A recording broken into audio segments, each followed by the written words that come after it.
Bonjour à tous, j'espère que vous allez bien. Clément de My Little Polynesia. Aujourd'hui, on va parler des trois atolls Tikeo, Fakarava, Rangiroa dans les Tuamotu en Polynésie française. Comment choisir parmi ces trois atolls lorsque vous faites votre voyage d'une vingtaine de jours en Polynésie et pour vivre la meilleure expérience possible. Nous sommes mylittlepolynesia.com, un blog de voyage spécialiste sur la Polynésie française. Donc vous pouvez retrouver toutes nos informations pour vous aider à préparer votre voyage sur notre site internet mylittlepolynesia.com.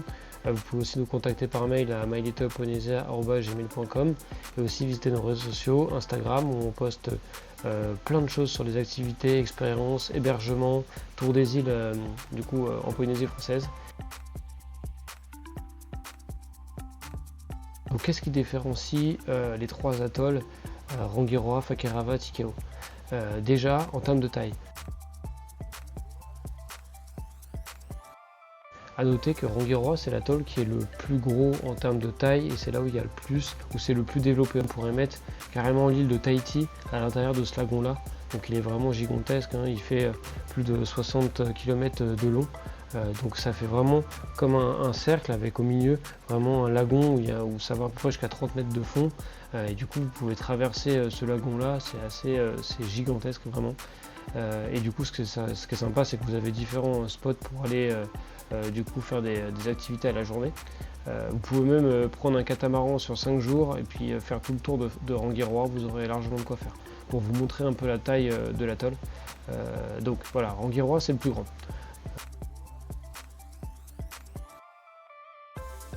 En deux, après vous allez avoir Fakarava qui est connu parce qu'il est au patrimoine mondial de l'UNESCO pour tout ce qui est lié à la biosphère, donc sa richesse sous-marine et ses fameux requins et son mur de requins à la place sud. Et ensuite Tikeo, donc c'est la plus petite des trois, qui est très authentique, très préservée, où il y a peu d'hébergements, peu de restaurants, peu de choses. C'est la plus, on va dire, préservée à ce jour, où il y a beaucoup de poissons aussi à voir, et c'est la plus sauvage des trois. Rangiroa et Fakarava, c'est bien desservi, c'est assez facile, que ce soit de Bora, d'Ariatea ou de Tahiti, vous allez avoir des vols quotidiens, donc c'est très simple, avec Air Tahiti et Air Moana. Et après Tikeo, c'est aussi de mieux en mieux desservi, avec plusieurs vols par semaine aussi, donc c'est très bien. Donc les trois, il n'y a pas de sujet particulier pour y aller, c'est assez simple. Après Tikeo, vous pouvez avoir, ou même Fakarava, vous pouvez avoir des changements, par exemple quand vous partez de Bora, directement vous pouvez avoir un changement à Rangiroa pour après aller à Tikeo ou Fakarava. C'est pas forcément des liaisons directes, donc il faut regarder sur les deux sites des compagnies locales. Et Rangiroa, c'est la plus accessible, c'est la plus facile, comme je vous disais tout à l'heure, c'est la plus grande, donc c'est celle qui est le mieux desservie. Et après, dans les Tuamotu, en fait, il y a plein d'autres atolls, mais les trois qui sont le plus visités, où il y a des avions réguliers, c'est ces trois-là.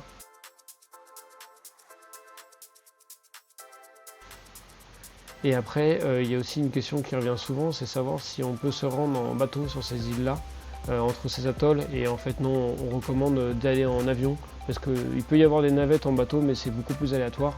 Non, le plus simple, c'est clairement l'avion, même si ça fait des petites distances entre ces îles-là. Vous êtes vraiment fan de plongée, vous pouvez carrément faire les trois îles. Il y a les trois atolls, c'est très bien, il y a des choses très variées à voir. Si par contre vous n'êtes pas plongeur, vous pouvez en faire une ou deux. Du coup, le plus simple si vous n'êtes pas plongeur, c'est d'aller à Rangiroa. Il y a plein de choses à faire, il y a les dauphins, ça c'est vraiment exceptionnel. Et vous avez les excursions à la journée qui sont très bien. Du coup, nous on vous recommande, donc il y a excursion île au récif, excursion lagon bleu. Donc ça, soit vous pouvez le faire sur une journée, mais vu la distance, nous on vous recommande de faire sur 2 jours différents. Et ce qui vous fait, du coup, vous avez déjà 2 journées bien pleines, bien chargées.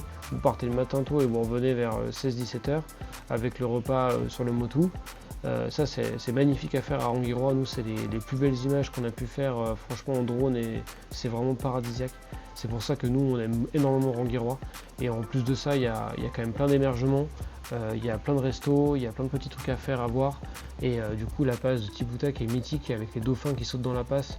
Vous vous mettez au bar, auberge de resto de Relais Joséphine et vous voyez les dauphins sauter pile devant vous. Franchement, c'est exceptionnel.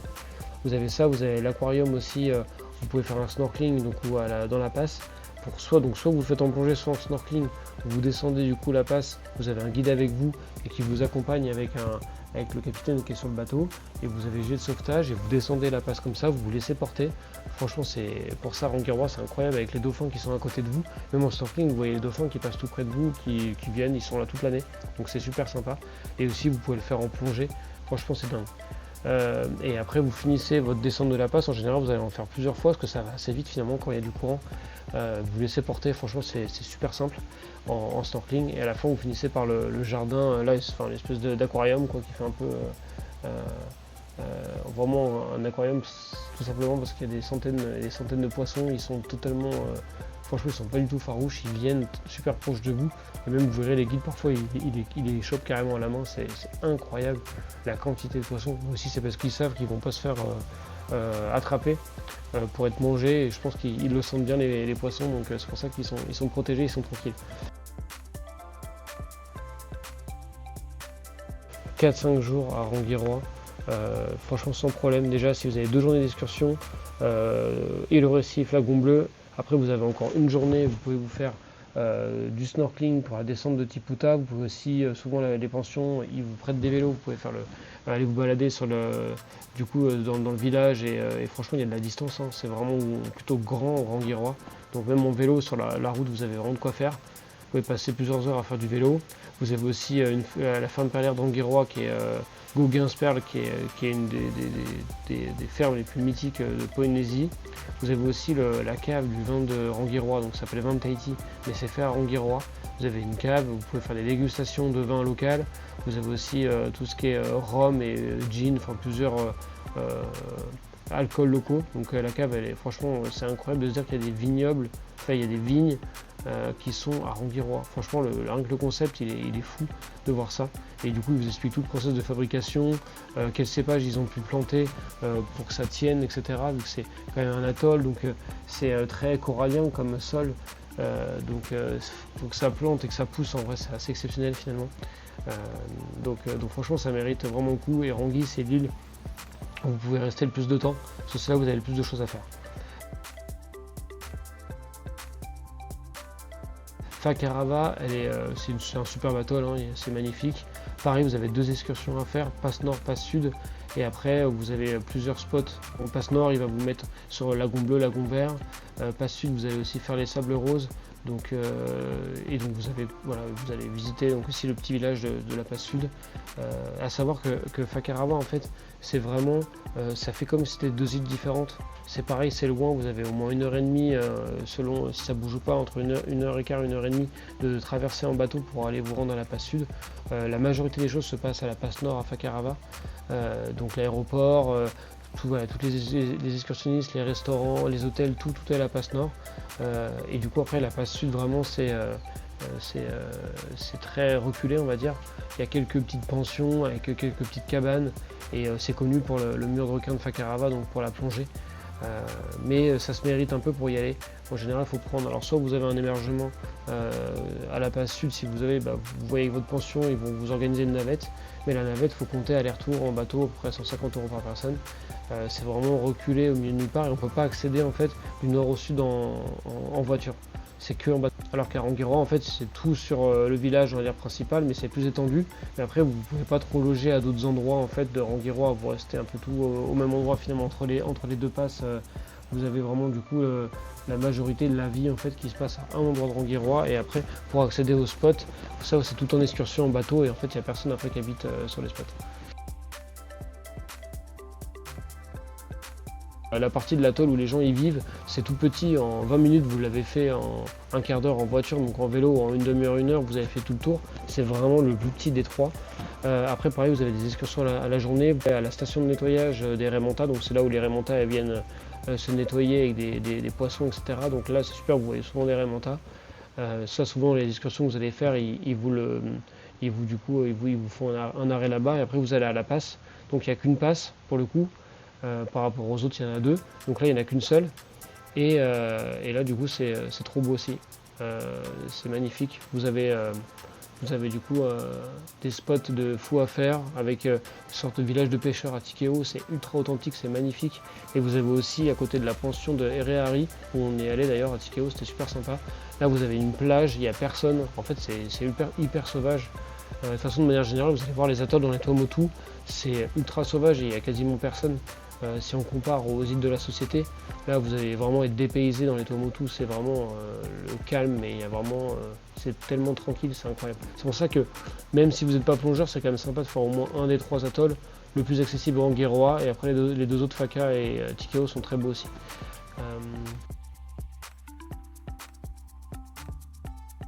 Donc voilà, après Fakarava, Tikeo, si vous n'êtes pas plongeur, 3 nuits max ça va suffire.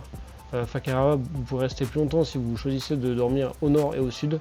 Mais après, en général, les gens restent que au nord et ils font l'excursion la journée pour aller au sud. Du coup, voilà, 3 nuits, Fakarava, ça va suffire. Et Tikeo, c'est pareil, 3 nuits. Pour les plongeurs. Alors là, du coup, c'est un peu différent. Parce que les plongées, en fait, vous pouvez faire plein de plongées, que ce soit dans les trois, en fait. C'est beaucoup des plongées de passe. Donc, à noter que il faut avoir minimum le niveau 1.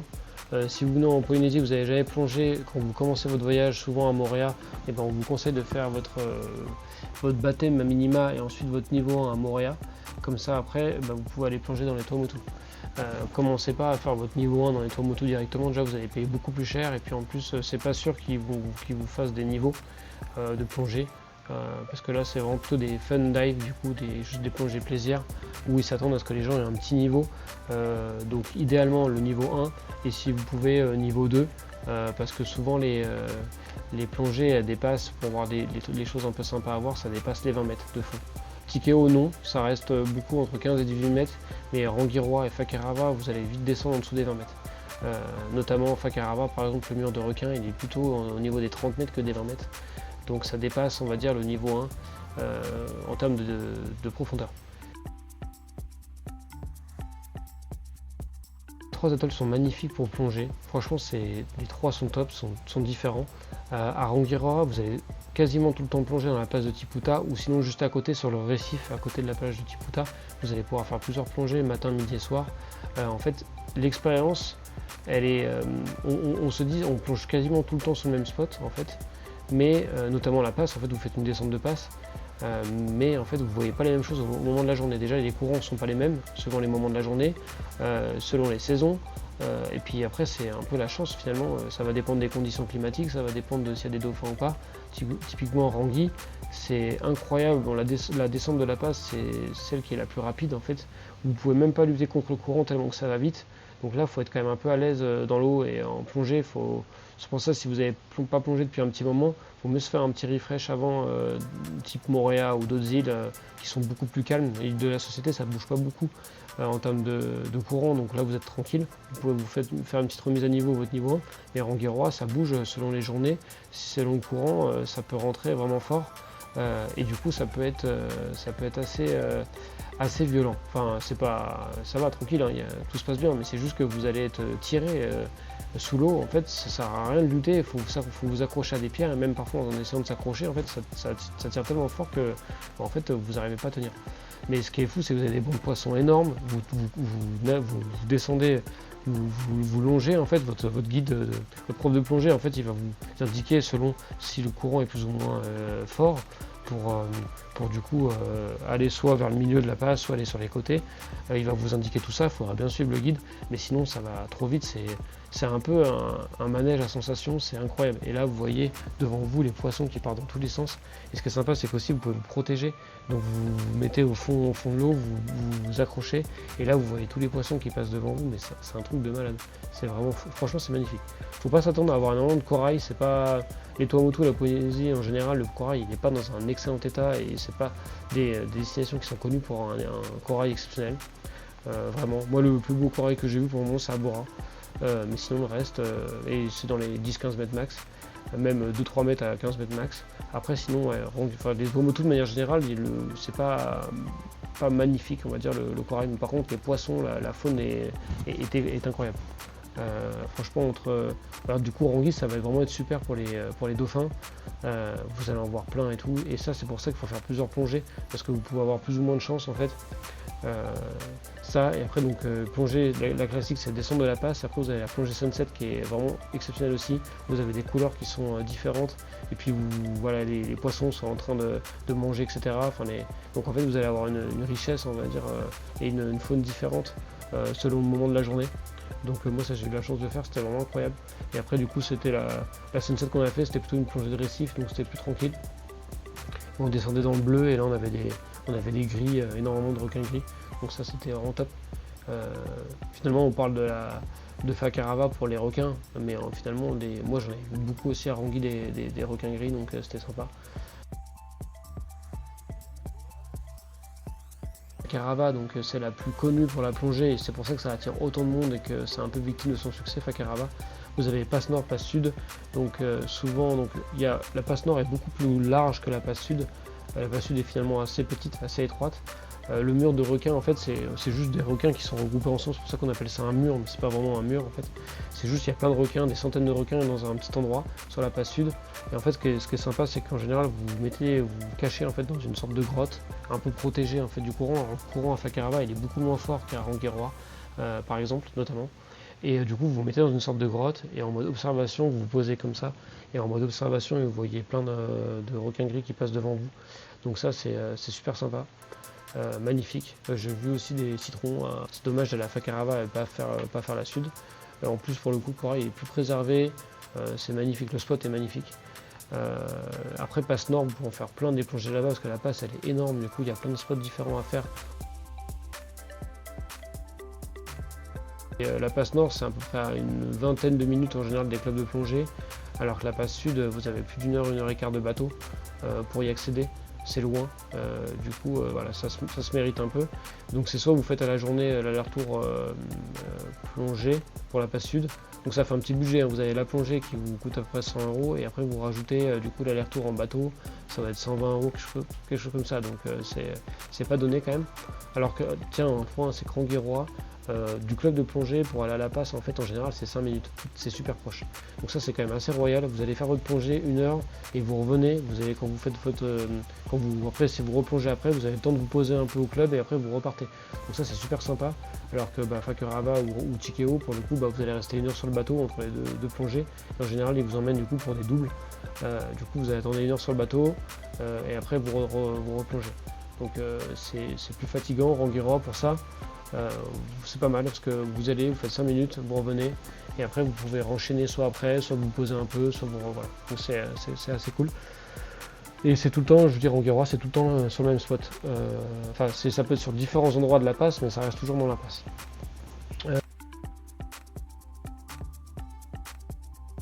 Tikeo, donc c'est les plongées les plus faciles que vous pouvez faire dans les Tuamotu. Parmi ces trois atolls là, il y a très peu de courant. C'est très poissonneux, donc c'est super sympa aussi à voir. Nous, on a eu la chance de voir une vraie manta magnifique. On a eu des bancs de poissons énormes où en fait les requins ils chassaient les poissons. Donc ça, c'était vraiment magnifique. C'est idéal si vous êtes débutant en plongée et pas très rassuré s'il y a du courant, tout ça. Donc Tikeo, c'est une très très bonne alternative. Et je pense que c'est là où j'ai vu le plus de poissons, des bancs énormes. Et aussi, donc il y a plein de trucs, il y a des marteaux à voir, il y a des barracudas, il y a plein de choses à voir à Tikeo, c'est super. Et je pense que c'est un peu moins connu et plein de touristes que Rangiroa et Fakarava. Donc Tikeo, c'est une super alternative. C'est très très bien pour plonger. À Tikeo, nous on avait pu voir des raimontas, on avait vu des marteaux, plein de gris, des barracudas, des bécunes, des balistes. Et après on n'avait pas vu de tigres. Mais apparemment de temps en temps vous pouvez voir des tigres à Tikeo. À Rangui, donc c'est très connu pour les dauphins, ça on en a vu plein toute l'année. On a vu aussi des barracudas, des gris, on en a vu plein aussi, il y a des raies. Pas mal aussi de raies et marteaux aussi à des moments de l'année. C'est possible de voir à Rangui des espadons. À Fakarava, on a vu des napoléons. Juin, c'est la période de reproduction des mérous, donc ça, Aussi, on a vu des remontas carrément à Fakarava qui se retournaient comme ça, donc c'était assez sympa. Vous pouvez vous cacher un peu dans les grottes et vous voyez une sorte de grottes sous-marines et vous voyez des poissons qui sortent, donc c'est cool. Et ces fameux requins et son mur de requins à la passe sud. C'est que donc les baleines dans les Tuamotu c'est assez rare, ça arrive, on n'en voit pas beaucoup. Du coup ça si vous voulez voir de la baleine c'est vraiment plutôt Tahiti, Montréal, là vous allez en avoir pas mal. Mais sinon il ne faut pas s'attendre à avoir les baleines, faut pas y aller pour les baleines dans les Tuamotu. Après sinon si vous êtes des grands fans de plongée, ce qui est assez sympa, parce que là je vous parle des plongées qui sont en club, donc on va dire des choses qui sont assez simples finalement, vous allez être dans les clubs qui vont toujours un peu vous amener dans les mêmes endroits. Bon c'est très bien déjà, mais voilà. Après sinon il y a des passionnés, ils partent en catamaran sur plusieurs jours, ils font des croisières plongées, ça se fait pas mal dans les Tuamotu, vous allez dans les endroits où il n'y a personne en fait. Et donc ça peut être très cool. On connaît des prestataires qui organisent ce genre de parcours et de plongée. Donc si jamais vous avez besoin d'aide pour... voilà, c'est bien quand vous êtes un groupe en fait, comme ça vous plongez tous ensemble. Faut pas hésiter à nous demander, on pourra vous recommander des personnes qui font ça. Et c'est vrai que c'est une expérience qui est assez dingue. Vous allez dans les endroits où il n'y a personne qui a plongé, vous voyez plein d'animaux, c'est magnifique. Si vous voulez vraiment l'authenticité pure et vraiment le soir aller discuter avec les pêcheurs, cool, au petit ponton et vraiment de la déconnexion totale, il faut vraiment plutôt voir Tikeo, je pense, en numéro 1. Ensuite, si vous voulez, si vous êtes à plusieurs, notamment en famille, ou si vous êtes un couple qui plonge pas trop en bouteille, ou il y en a des deux qui plongent pas, franchement, Rangiroa c'est parfait pour ça, vous n'allez pas vous ennuyer. Et après, si vous êtes vraiment à tout prix pour cocher des endroits à voir en plongée, notamment Fakarava avec sa réserve mondiale d'UNESCO de biosphère marine, Fakarava c'est quand même à faire. Après ça va dépendre aussi du type d'hébergement et de la période de l'année parce que selon combien de temps d'avance vous prenez pour aller dans les Tuamotu, je sais que le plus dur souvent pour avoir de la disponibilité ça va être Fakarava. C'est vraiment une destination qui est vraiment prise, qui est très voilà, qui est victime un peu de son succès. Donc Fakarava, si vous y prenez en pleine saison, 3-4 mois avant, c'est même pas la peine, vous allez avoir zéro offre. Vous pouvez regarder sur Booking, Airbnb, il n'y aura rien du tout. Donc ce qui restera sera vraiment des trucs moyens. Voilà, donc si vous voulez faire Fakarava, il faut vous y prendre vraiment à l'avance. Je vous dis en alternative qui est top, c'est Rangiroa. Vraiment c'est top. Moi la première fois que je suis allé dans les Tuamotu, je suis allé à Rangiroa et du coup j'y avais été un peu par défaut parce que Fakarava était full et après plus tard je suis allé à Fakarava en pensant du coup Fakarava allait être mieux et en fait je pense que j'ai préféré Rangiroa. Je pense que Fakarava c'est un peu plus mignon le village principal avec des petites maisons mignonnes, tout ça un peu coloré, mais après en termes d'excursion j'ai préféré Rangiroa sur les deux îles, île au Récif et Lagon Bleu. Et après aussi ça dépend de l'expérience que vous avez parce que typiquement Tikeo c'est incroyable si vous allez au Pearl qui est un peu sur un motu différent. Donc là vous avez une expérience qui est luxe et après tout le reste de Tikeo c'est très authentique. Donc là c'est un peu tout ou rien finalement. Donc l'expérience Pearl de Tikeo, nous on a eu la chance de la vivre, c'est vraiment exceptionnel. Enfin l'hôtel il est magnifique, c'est pilotis, c'est vraiment exceptionnel. Les repas, le dîner tout c'est très bien, il y a un happy hour, c'est cool. Donc finalement les nuits sont assez chères. On est à plus de 1500 € la nuit. Par contre, tout ce qui est restauration et verre, c'est pas du tout abusé les prix. Vous allez manger le soir pour peut-être 40-50 € avec un verre de vin et un bon plat ou même avec un petit dessert. Je pense que c'était ça après. Fakarava, tout va être un peu quand même au même endroit pour la passe nord. Donc vous allez avoir l'hôtel le plus sympa, c'est Avaiki Lodge. Après vous avez 2-3 hôtels qui sont un peu cool, 2-3 lodges on va dire, dans une sorte de pension, voilà, qui sont assez sympas. Mais après vous allez avoir aussi des pensions de famille. Nous on avait fait ça, on avait été chez Fakarava Lodge, c'était très sympa, chez Sidonie. Donc c'est une dame qui tient sa pension de famille où il y a des petits bungalows indépendants de 2 à 4 personnes. Et après en fait moi je vous conseille si vous allez là-bas de faire en demi-pension, elle vous fait le petit déj et le repas du soir. Ils font tout en famille, ils préparent ça, franchement c'est top. Au niveau repas c'était magnifique, c'était bien mieux que les restos qu'on a pu faire à Fakarava. Donc ça, et puis de toute façon de manière générale en Polynésie, vous mangez très bien quand vous êtes dans les pensions de famille, parce qu'ils sont, voilà, ils sont contents de bien préparer à manger, avec des produits locaux, de la pêche, tout ça.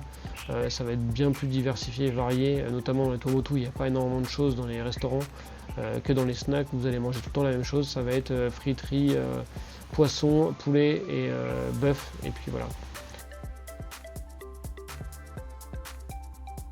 Et, Rangiroa, c'est très cool aussi. Vous avez deux hôtels qui sont sympas.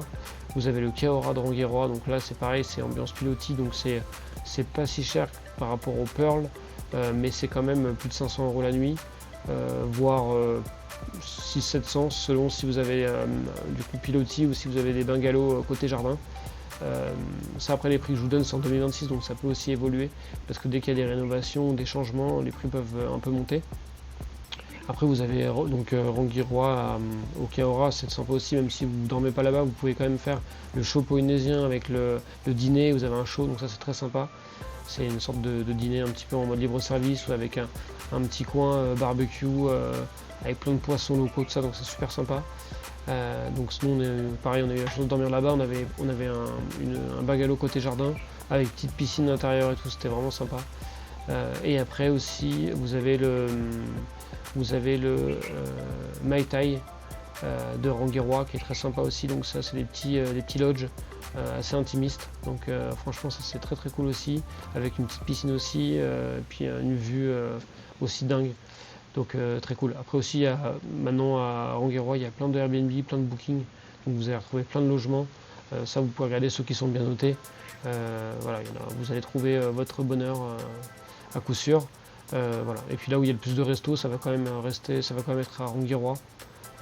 Après il faut voir parce que le soir, si vous êtes en vélo, c'est vrai qu'il n'y a pas beaucoup de location de véhicules là-bas, donc si vous êtes en vélo en fait, faut regarder en fonction des distances et vous n'allez pas forcément pouvoir trop le soir rentrer trop tard de nuit, enfin c'est toujours un petit peu délicat, surtout si vous avez une demi-heure à faire en vélo. Donc c'est toujours un petit point, donc c'est pour ça que c'est pas mal la demi-pension, comme ça vous mangez au moins une partie de votre séjour chez l'habitant, ça c'est plutôt cool, et comme ça vous avez rien à penser, rien à gérer, c'est assez sympa. Comme ça la journée vous pouvez soit vous manger en excursion, soit vous mangez dans un petit snack le midi, et le soir vous mangez dans votre pension ou à l'hôtel directement. Ça se fait comme ça pas mal dans les Tuamotu, contrairement à des îles comme Tahiti, Moorea, Bora par exemple, où souvent les gens ils prennent, notamment Tahiti, Moorea, ils prennent une voiture et comme ça ils sont un peu libres, ils vont manger à gauche, à droite. Mais dans les Tuamotu, les gens vont quand même pas mal manger là où ils logent. C'est plus simple. Parce que typiquement Tikeo le soir, il n'y a même pas de resto en fait, à part le Pearl. Mais le Pearl c'est réservé plutôt pour les clients de l'hôtel. J'espère que la vidéo elle vous aura éclairé sur les 3 atolls. Je sais que c'est pas simple de faire son choix. Vous pouvez en faire soit 1, soit 2, soit 3, c'est vous qui voyez. Après si vous restez 20 jours en Polynésie, moi je vous conseille d'en faire 2 maximum, comme ça vous passez une grosse semaine dans les Tuamotu et après vous passez encore 2 semaines dans les îles typiquement du vent, Tahiti, Moorea, et après une semaine là, puis une semaine dans les îles sous le vent. Vous avez de quoi faire quand même. Donc voilà, ça c'est la Polynésie, il y a 20 jours. Transiger entre les îles. Après si vous avez plus de temps, tant mieux pour vous, vous pouvez aussi aller aux Marquises ou dans d'autres archipels, mais c'est vrai qu'il faut choisir et c'est pas forcément simple. Du coup faut être flexible et ouvert en fonction des îles. Vous allez avoir des expériences différentes en fonction des îles, il n'y a pas des îles qui sont mieux que d'autres. Il y en a qui ont plus la côte que d'autres, c'est vrai, mais ça ne veut pas dire que telle île ou telle île est mieux. Ça va dépendre de l'expérience, ça va dépendre de là où vous dormez, des excursions que vous faites. C'est assez diversifié et ça va dépendre aussi surtout du temps qu'il fait. Et le temps en Polynésie, c'est tout vert, c'est tout beau, c'est parce qu'il y a une raison, c'est qu'il pleut quand même pas mal, même en haute saison et en belle saison. Donc ça, faut l'avoir en tête et il ne faut pas se frustrer par rapport aux îles et au temps. Si vous avez des questions, vous pouvez nous contacter à mylittlepolynesia@gmail.com. Allez, merci beaucoup et à bientôt, Nana.